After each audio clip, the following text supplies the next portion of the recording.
మరో పథకం అరకొరగా అమలు చేస్తూ అన్ని రకాలుగా కూడా మోసపూరిత పథకంగా మార్చిన మరో పథకం తల్లికి వందనం అనేది నిజంగా తల్లికి వంచనగా మార్చేసినాడు ఈ పథకాన్ని. బడికి వెళ్లే ఒక్కో పిల్లాడికి ఏడాదికి 15,000 చొప్పున ఇస్తామన్నారు. ఎంతమంది పిల్లలుంటే అంతమందికి అన్నారు. ఒక్కో పిల్లాడికి 15,000, బడికి వెళ్లే ఒక్కో పిల్లాడికి 15,000, ఏడాదికి 15,000 చొప్పున ఇస్తారు. రాష్ట్రంలో యూడిఐఎస్సి డేటా, యూడిస్ అంటే unified district information system for education, UDISE data మా ప్రభుత్వం చివరి నాటికి 23-24 లో పిల్లలు ఎంతమంది ఉన్నారు అని అంటే 87,41,885 పిల్లలు, బడికి పోయే పిల్లలు. ఇది యూడిస్ ప్లస్ డేటా. అంటే డిస్ట్రిక్ట్ కలెక్టర్లు ప్రతి జిల్లాలోనూ కేంద్ర ప్రభుత్వ వెబ్సైట్ లో అప్లోడ్ చేస్తారు ఎంతమంది పిల్లలు వాళ్ళ జిల్లాలలో స్కూళ్ళకు పోతా ఉన్నారు అని చెప్పి అప్లోడ్ చేస్తారు కలెక్టర్. అందుకనే దీని unified district information system for education and UDISE plus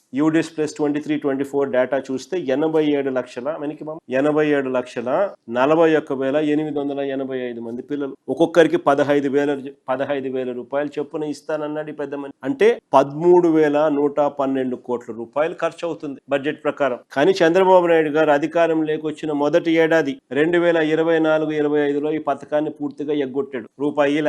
రెండవ ఏడాది 2025-26లో 13,112 కోట్లకు గాను ఇచ్చింది కేవలం 8,389 కోట్లు మాత్రమే. 20 లక్షల మందికి పిల్లలకి ఎగరగొట్టేశారు. ఇప్పుడు తాజాగా బడ్జెట్ ప్రవేశపెట్టినారు, అది మోసమే. బడ్జెట్ ఇన్ బ్రీఫ్ లో పథకానికి 9,668 కోట్లు ఖర్చు అంటూ చూపించారు. ప్రసంగంలోనూ చెప్పారు, బడ్జెట్ ఇన్ బ్రీఫ్ లోనూ చూపించారు. కానీ కేటాయించింది మాత్రం బడ్జెట్ డాక్యుమెంట్స్ లో 8,456 కోట్లు మాత్రమే. అంటే ఈ ఏడాది కూడా పిల్లల సంఖ్యలో భారీగా కోత పడుతుందని చెప్పకనే చెబుతున్నారు. మరి ఈ పథకం ఇచ్చినట్ట ఈనట్ట మోసం కాదా ఇది అని అడుగుతాం.